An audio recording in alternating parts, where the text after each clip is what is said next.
Welcome back to Shem's Universe. So today, guys, we're going to go over how to never have a bad day using AstroNumerics. So what you guys have to understand is that in the last few years, I used to do a lot of shorts that were saying how to drain the energy of the day. I did a long format video about how to drain any day of the year whatsoever, but I wanted to reiterate that a little bit so you guys understand what that would mean to you as a person. So I'm talking on an individual level, and you can see how you can use this to your advantage and leverage it. I think I've made it clear in those other videos, but nonetheless, I'll break it down a little bit more now. Now, when a numerologist or astrologist looks at the world, they look at it very different from a regular civilian. They're looking at it from a perspective of, okay, this is Leo season, this is Gemini season, this is Aquarius season, this is an 8-day, this is a 1-day. The regular person's like, oh, it's Wednesday. An astrologist will say this is Wednesday, but Wednesday is governed by Mercury, so I should try to sell stuff on e-commerce today. They're thinking very differently than you and I guess I'm a numerologist now too, but I wouldn't say I'm a scholar, I'm more of a practitioner. So I like to relate myself with you guys in that way. But you can use this as a tool. And even with beginner or moderate knowledge, you can actually use it to leverage and change your life in a very easy way if you know what you're doing. So the step one is to identify what's your life path number. Once you identify what your life path number is, you then want to compare that life path number to the day that you're in. So today's February 19th, 2025 that I'm doing this video. On the 19th, if I'm a life path 8, which I am, I know I have to be careful today as a 1-day is in opposition to my 8. So you got to figure out by using my other videos or other numerologists that you respect, what are your friendly days? What are your enemy days? Once you can figure that out, you know, on the enemy days, you're a little bit more low key. You do things more routine, more careful, more cautious. You're more precise. You don't take a lot of risk. And on your friendly day, you go all out brawling and you take a lot of risk. You do things that are going to be advantageous to you. You take those necessary risks that will advance you with your purpose. You can use the month the same way. In the year, we've discussed this already, the same way. So you can do this on a day-to-day basis, but you can also do something a bit different. So you look at like Mystique from X-Men, who would change into anything, anybody.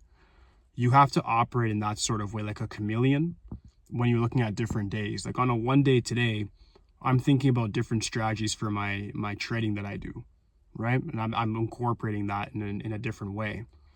You as a person, no matter what you do, whether you work at Walmart, you have your own business as an entrepreneur, you have a family that you're leading or that you're simply a part of, whatever, you got to look at how am I operating, and then what can I do that would be different, because it's a 1-day. You have to, no matter what number you are, you can start a new beginning today and change the trajectory of your life. So 1-days are like mini New Year's in themselves.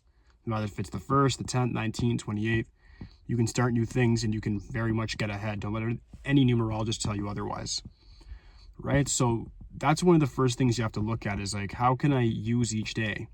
On a 1-day, I would say start new things. On number 2 or 11-day, I'd say be very emotionally in control, but do things that will influence other people on an emotional level.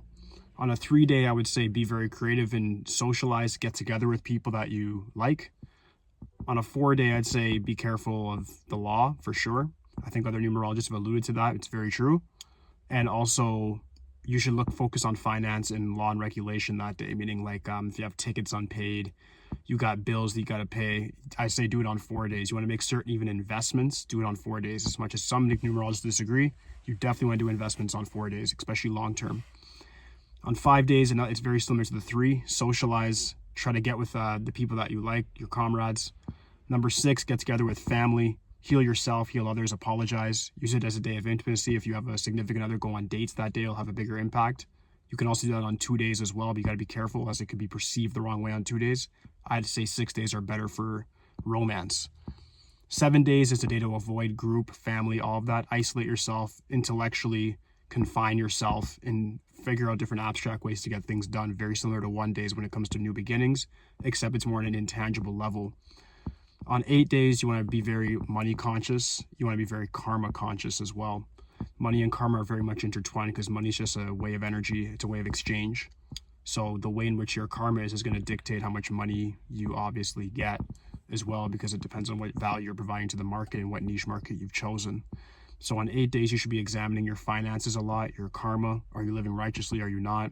Why are you not where you need to go? Use the 8 days a day of reflection as well, but self-actualization and a day to start pushing forward. On 9 days is a day if you want to get a divorce. Maybe you get those papers on the 9 day. If you want to end certain relationships, sever ties, 9 days definitely the day to do so. And you can actually utilize it in that way to end even bad habits for yourself. So it's a bit of like that shedding of skin. I know we're in a snake here right now where a snake would shed its skin. The 9 days a day of renewal, and then that brings you back to the 1 day, which is the new beginning anyways. So you decimate things on the 9 day to incorporate something new on the 1 day, and the cycle continues. If you live your life this way, deliberate and intentional, and then understanding what numbers out of that 9 that I listed, your number, life path number specifically gets along with, you're gonna find that you have a lot easier of a time. So as an 8, I know that even though 1 days are new beginning days, I'm very cautious on those new beginnings. I don't do monstrous investments. If anything, I'm more careful, and I'll scrutinize even any business decisions I make that day because I know it can be to my detriment, right?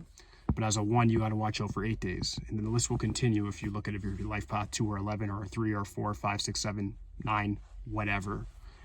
So you got to start focusing on what numbers do you view as friendly to your life path number. Who cares what I think? You can ask my opinion. I'll definitely answer in the comments. But you got to figure out what numbers are friendly to you based off the ideology that you follow. Are you a Pythagorean follower? Are you a Chaldean follower?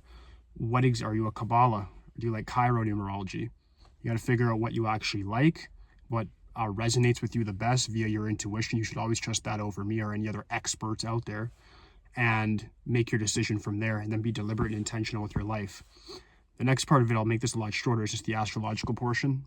Whether you follow Vedic or whether you follow tropical, you can use different astrological seasons to bring about new things. And this is a very common sense approach, but I'll be very, I'll pinpoint this down for you.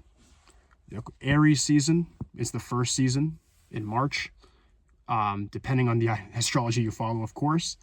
You want to do an Aries season, no matter what astrology you follow, whatever you view as Aries season, you want to make that like a very similar to a 1 day, take a lot of risks, go towards your career, have that cardinal energy.